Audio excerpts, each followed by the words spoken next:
Hello, my name is Mila, a medical student from Universiti Putra Malaysia, and this is Lepas Sekolah. Mela, can you please introduce yourself and tell us about your education journey so far? Okay, so hello everyone. My name is Minla, currently a third year medical student from UPM, and my education journey so far, starting from my high school, I actually attended Catholic High School, which is located in Petaling Jaya area, and I proceeded to continue my studies in foundation in UPM, which is Pusat Asasi Sains Pertanian, or also known as per UPM, and I decided to continue on pursuing medicine at Universiti Putra Malaysia. What kind of student were you in high school?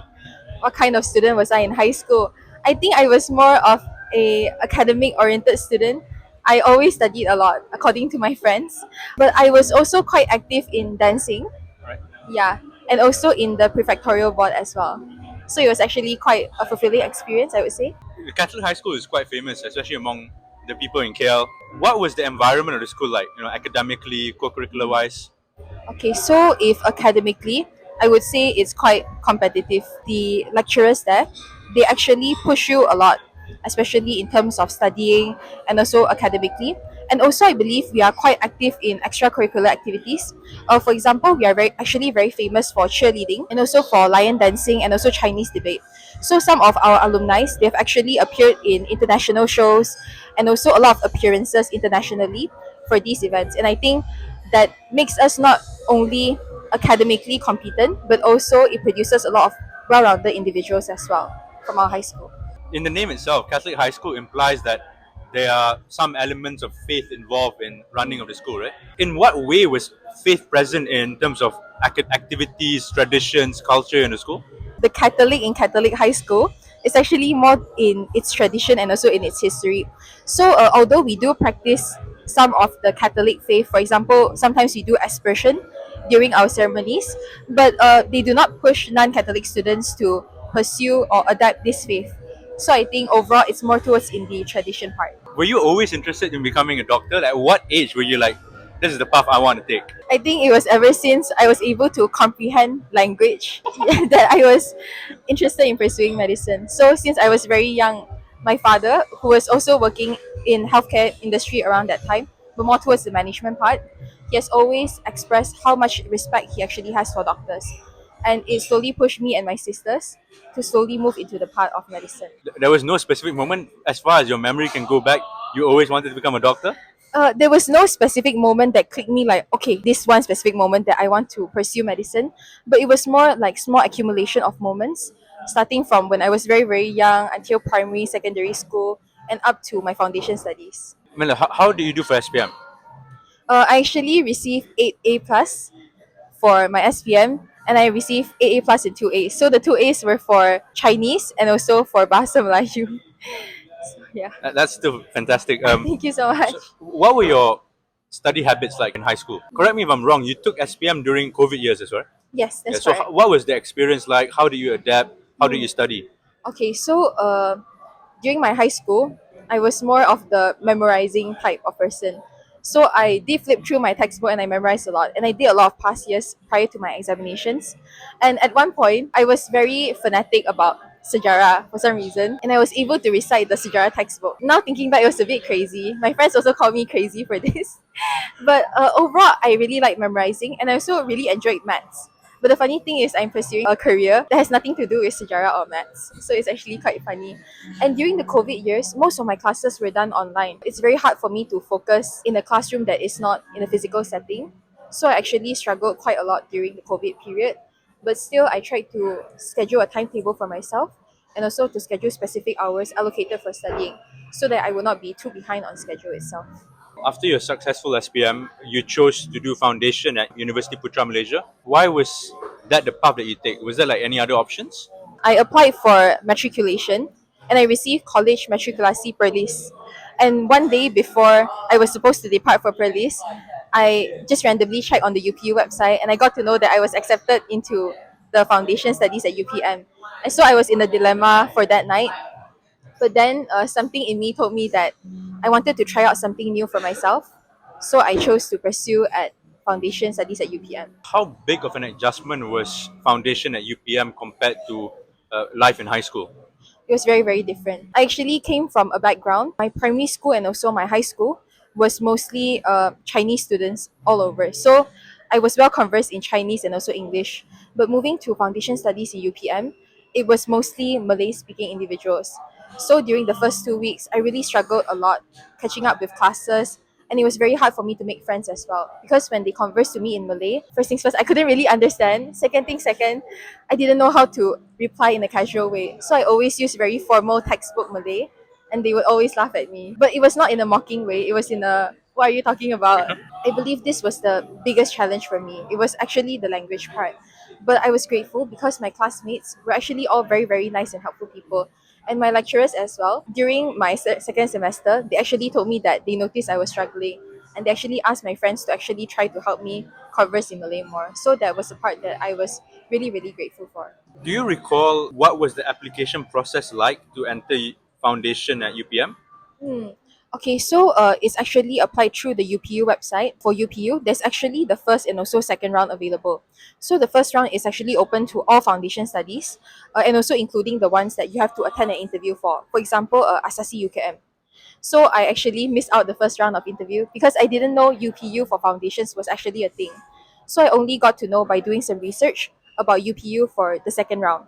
So the second round was only open for non-interviewing foundation courses. So I chose to apply to UPM as my first choice because it was one of the remaining options available. And actually, I wanted to apply to Asasi UM as well, but it was only open to those with Bumi Putra status. So I chose to put UPM as my first choice. Obviously, you've completed the 1 year in foundation at UPM. What expectations should students have when they are going into the course? It will be quite a big change from your high school experience, I would say. There's actually six subjects offered, which is your usual biology, chemistry, physics, mathematics, English, and also agriculture. So it's actually quite interesting because all students, you are compulsory to sit for agricultural course.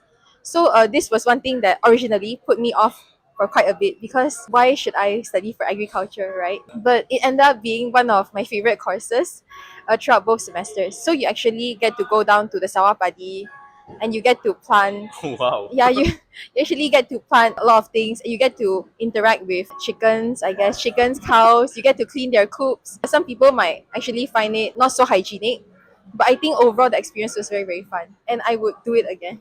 Very interesting. If I'm not mistaken, back in the day, Universiti Putra Malaysia was known as Universiti Pertanian Malaysia, and hence Yes. the tradition, right? Yes. Yeah. So yeah, Pertanian is rooted in everything. Yeah. You also received the JPA scholarship. Yes. Can you tell us a bit about it? Okay, so for JPA scholarship, there's actually two main types. So the first one is JPA LSPM. That is for students who actually achieve very outstanding results during SPM, 9A plus and above.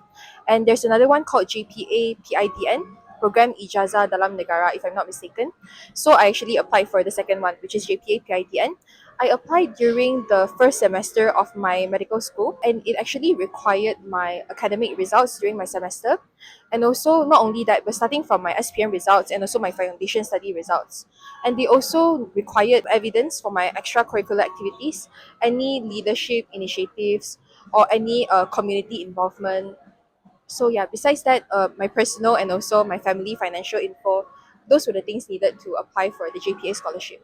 Was there any interview? What was the process like? I think interviews are only for JPA RSPM. For JPA PIDN, no interviews were needed. But I think it's also not easy to get into the scholarship because for my course mates, I think almost more than half of us applied, but ended up only two of us received the scholarship itself. It seems for this PIDN scholarship, co-curricular is quite a big thing. What were the things that you did up to the point that you applied? I remember the first few that I actually put for my foundation studies. I was actually quite active in the student council body, and I also did some volunteering events as well. And I also hosted the annual dinner for my foundation.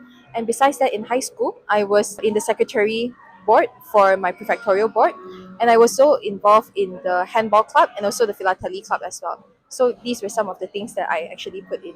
What does the GPA scholarship actually entail? What kind of financial support did it provide? Okay, so it actually covers all of your study, your education fees, your academic fees Yep. for all semesters. And besides that, it also covers the fees for your accommodation and also the other fees as well. So for every semester, I receive around 6.9K, and my supposed fees for each semester is, I think, less than 2K itself. So it covers way more than that. Do you know the number of people that actually receive the scholarship? If the total number across Malaysia, then I'm not Okay, so all right, sure. it's fine. But if among my batchmates for now, I think maybe around 5 to 6. If there were a student who wants to apply for the scholarship, what do they have to do, like across many years? Okay, so if it's for the JPA LSPM scholarship, then I would reckon that they study very, very hard for the SPM and just pray that they get 9A plus and above so that they are eligible to actually sit for the test and also the interview. So I think JPA LSPM covers more extensively compared to JPA PIDN. But if they are looking to go for JPA PIDN, so I think I reckon that they should study harder also during their SPM, try to achieve stellar results, and also try to be as active as possible in extracurricular activities, and also to maintain good results during the foundation studies as well. What is the process from foundation to actually entering the medical course in UPM itself? And is it a guarantee for foundation students to get into the course? Fun fact about Asasi UPM is actually an Asasi tertutup, meaning once you get in, you cannot get out. Yeah. It's something like that. So if you were to apply to other universities after getting into Asasi UPM, you will have to go in through Salura Alternative, or what we call as direct intake. So for foundation students, you will apply through a more specific pathway. It's more specialized. I forgot what is the name of the pathway, but it's just for UPM foundation students. So you are able to put 5 to 6 courses up to your liking. From there onwards, you'll receive offers for interviews and also for any tests if it is needed to go for your course. For foundation students, you'll be given a much higher priority compared to matriculation or STPM students, but still it is not guaranteed because there are lots of students in foundation who are looking to pursue medicine. But for foundation students, I think they only allocate 60 to 70 spots for medicine. What was the whole process like? Do you have to sit for any interviews? Oh, for the whole process. So actually, after the application, during our semester two itself, we will receive notifications for the first round of interview. So it's actually not really an interview process, but we have to go to the faculty itself to actually sit for a paper. So the paper mainly consists of two parts. So the first part is for basic biology and chemistry knowledge that you have learned during SPM and also during your foundation. And the second part is more towards a psychometric test, more towards situational judgment and also your behavioral assessment. So based on the results of your first interview process and also your results for semester two, you will see whether you will be shortlisted for the second interview. So for the second interview, it is actually quite similar to other universities in the sense that it is a multiple mini interview or MMI. So there will be 6 stations total, and it will be encompassing stations such as ethical judgment stations, role playing, your introduction stations, and also video stations. From the day that you apply till the day that you get the offer, how long does the process take?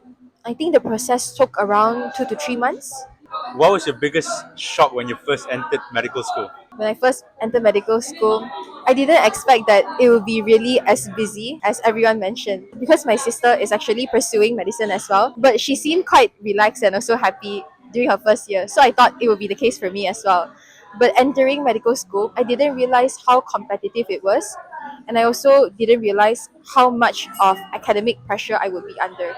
How different is it studying medicine compared to studying science or any of the other subjects that you did during foundation? Okay, so if studying science back then in SPM and also foundation, it will be more broad-based concepts. So it will be easier for me to understand and also easier to comprehend the mechanisms and all that. However, for medicine, you have to dive in more deeper. You have to know the specific pathophysiology, the mechanism of action, and you have to relate it clinically as well, which I think it was one of the more difficult parts for me during my preclinical studies. It takes more than just memorization for medicine. You have to truly understand and also be able to apply it as well. Minla, do you mind talking us through the process of becoming a doctor? So obviously, we are at a point where you've entered medical school, right? What's the process like until you actually become a doctor? After 5 years of medical school, you will have to go for 2 years of compulsory housemanship. So you can apply it either in Semenanjung or in Borneo, Sabah, Sarawak. So after that, you will have 2 years of compulsory service as a medical officer. Only after that, you can start for your specialization, either in the country or outside of the country. And what's the breakdown like for the 5 years in medical school? For UPM specifically, so the first 2 years you'll be preclinical studies. So you will be studying for almost all the systems, starting from human biology to the cardiovascular respiratory system. So you will cover all of the knowledge you need before going on to clinicals. So for the remaining 3 years, it will be for the clinical year studies. So mainly you'll be doing different rotations for different postings at hospitals. What does a normal week look like for you in UPM? If we were talking about my week back when I was in year one and year two, it'll be way, way more hectic. When I wake up, obviously clean myself up, make myself look presentable, attend classes. After that, usually I'll have meetings lined up, and after the meetings, maybe get a short break for my dinner and proceed to dance practices all night. And then after coming back, maybe around midnight, I will spend maybe 2 to 3 hours to revise materials. So it will be a very, very long process, I would say. During my year one and year two, it was very, very hectic.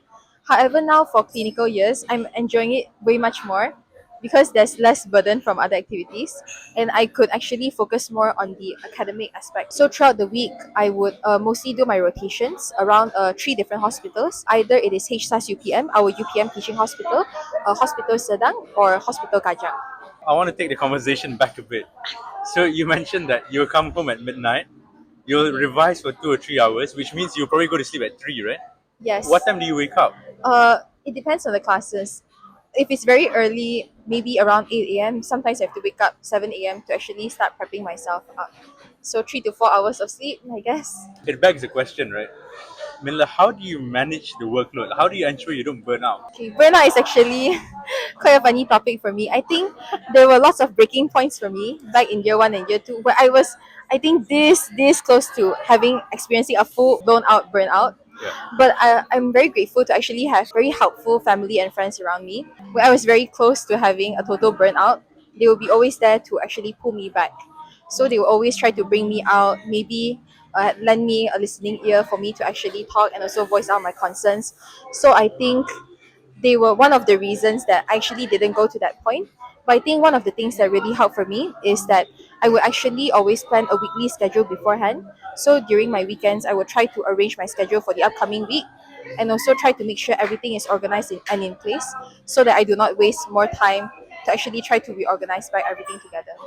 Apart from the extensive workload, what has been the most difficult part of your medical school so far? Okay, I think the most difficult part about medical school, besides the workload, I think it will be not having enough time for everything. So I think throughout my 3 years of medical school, I've actually missed out on a lot of important celebrations from my families or from my friends.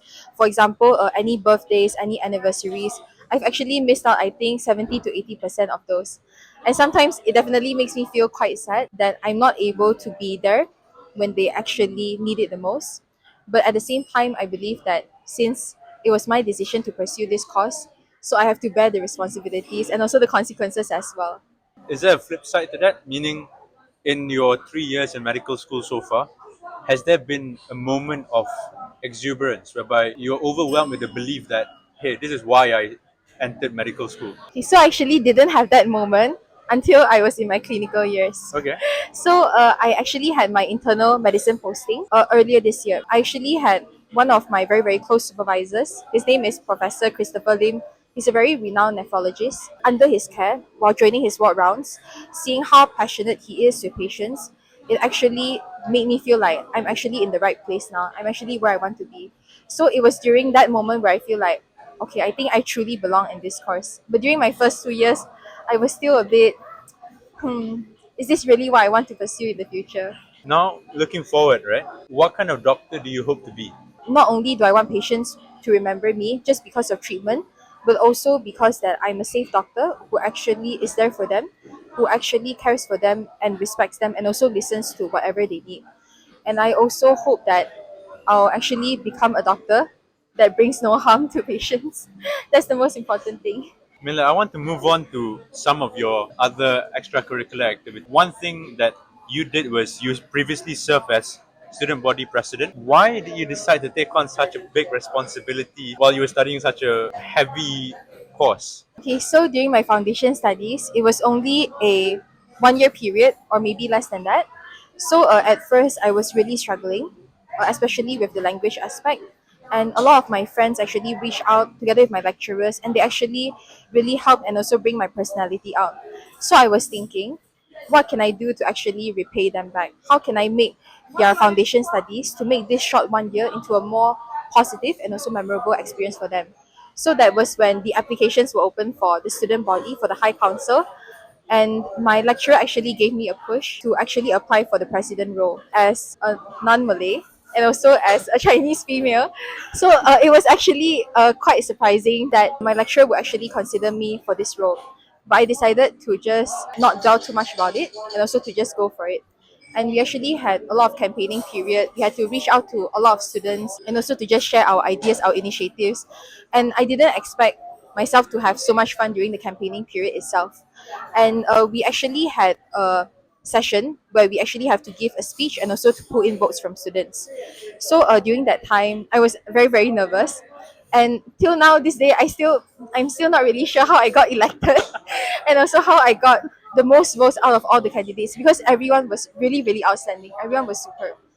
But overall, I really really enjoyed this experience, and I think we brought a lot of initiatives to the foundation study itself. We started a lot of traditions that are still continuing till this day. So I think I do not regret any part of it, and if given a chance, I will still apply for it again. And this is not an anomaly because you were part of the Asian Medical Students Association as well, which you serve as president as well. Yes. What does the organization do, and what was your role in it? Okay, so AMSA UPM to me is something like a family, I would say. So AMSA UPM is actually part of AMSA Malaysia. It's actually a branch of medical clubs. So for every university, there can be a AMSA association there. So for AMSA UPM, we actually have several departments. So the first one is the public health department, which I previously served during my year one period, and we also have public relations, so more towards connecting with other universities from either locally or from other countries as well. And we also have academic and research, so we actually host different competitions and also a different lecture or seminar series to actually get medical students to be more passionate into research. And we also have MSEP. So MSEP is one of the more popular departments in AMSA UPM, where we actually organize student exchanges to other countries. So previously, we actually hosted an exchange to Egypt during my year one period and also to Japan during my year two period. Has meeting other students, right, other medical students, has it changed your view on medicine in any way? I believe in one way, it has made me appreciate more of the Malaysian healthcare system. So, interacting with students from both Egypt and Japan, I was able to appreciate how vastly different the healthcare system there is. So, some of it remains more traditional, while the other remains more advanced and also integrating more of the use of AI and also technology in their healthcare settings. So, I believe both has actually widened my horizon and also broadened my view on how vast this field is, but also to learn more about the people and also the students themselves, how their daily lives work. So I actually realized that we're all, even though we come from different backgrounds, we're actually not all so different, because we are moving towards the same goal, which is for patient healthcare and also for patient safety. And so this is one thing that I think is able to unite all of us together. I mean, like, the list goes on, right? You were involved in International Association of Student Surgical Services as well. It begs the question, like, are you interested to go into surgery? Okay, so I actually just finished my surgery posting 2 weeks ago. Okay. So, of course, I'm also very, very interested in surgery as well. But in this stage, I would say I still remain very open minded, as I haven't went for my year 4 and year 5 clinical postings. Regardless, my love for surgery and internal medicine is really a lot. But I'm still open minded to explore other postings and also other specialties as well. I want to talk about what the future holds, right? What are your plans upon graduating UPM? I believe I will need to complete my compulsory housemanship for the upcoming 2 years. But beyond that, for pursuing my specialty or subspecialty, either locally or overseas, I haven't really decided on it yet. But I've been pondering recently to actually take the USMLE examination, which, if I pass the examination, I will be able to pursue a medical license overseas, specifically in the United States. Well, one thing I have to ask, right? Public health is obviously a major aspect of every Malaysian's life. The ministry receives one of the biggest budgets every single year. Malaysia has a very high rate of obesity. Perhaps our eating habits is not that great. What ideas do you have for public health in Malaysia? So I think public health right now, since we have rising rates of obesity, diabetes, and it all leads to hypertension and also increasing risk of stroke, cardiovascular disease, and more so onwards, I think we should put our focus more towards increasing awareness within the community and also to focus more on preventive medicine rather than curative. So I think by preventive medicine, we can actually reduce the amount of people who actually need to come to the hospital itself. So I think it would actually be a greater benefit for our not only our country but also for the generations to come. You've gone from SPM in high school, Catholic high school, foundation at UPM, now your degree at UPM, and what the future may hold. Are you able to encapsulate this whole journey into 3 words? Curiosity, resilience, and heart. Miller, thank you so much. That was absolutely fantastic. Thank you so much. I really enjoyed this session. Thank you so much. I'm Minla, and this is my journey Lepas Sekolah.